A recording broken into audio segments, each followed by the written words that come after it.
si Allan Mandi, tattoo artist from Biñan, Laguna.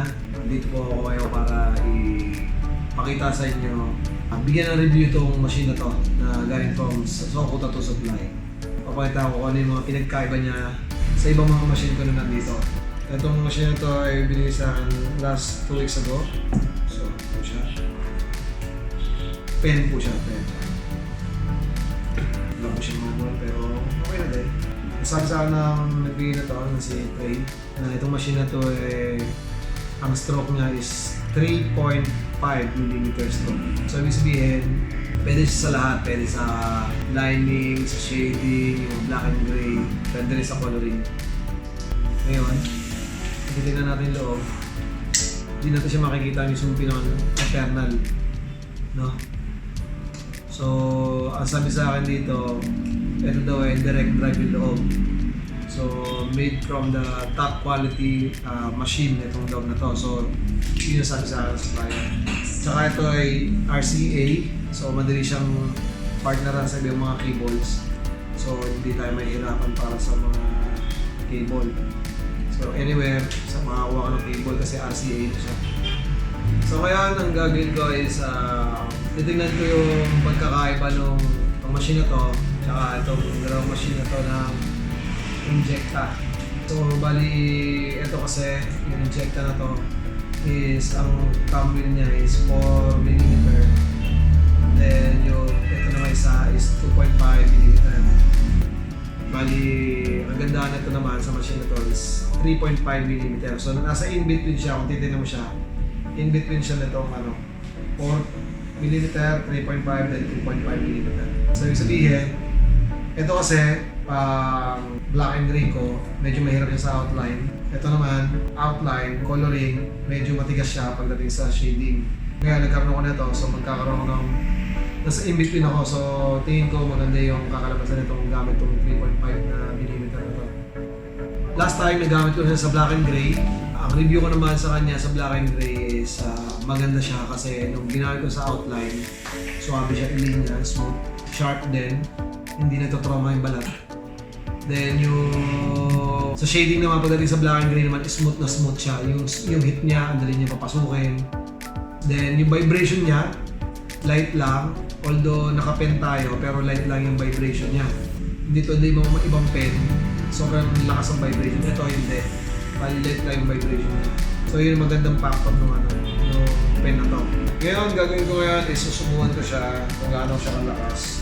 Bali, napansin ko dito, ang liner niya, pag ginamit ko ng liner, ang bolts na yung pwede sa kanya is pwede na siya na 7.3, 7.4 sa lining. So, bali ngayon, ito ang gamit kong needle is yung Soku cartridge. Bali, ang gauge niya is 0.10 bag pin.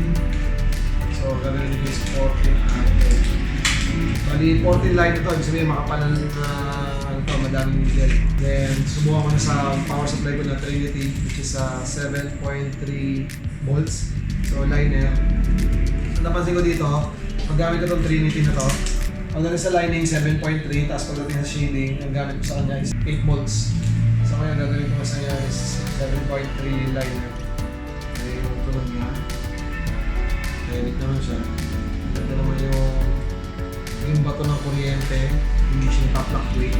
So, kaya tatry natin yan sa liner. Pasok ko naman na.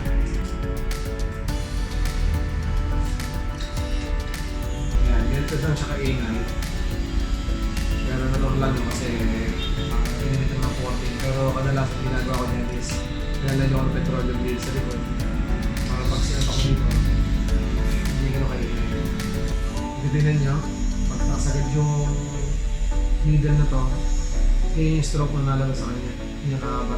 Kung babasihan mo yung itsura niya, bali na nilalabas ng needle, yung push niya ng needle is 6mm yung out niya.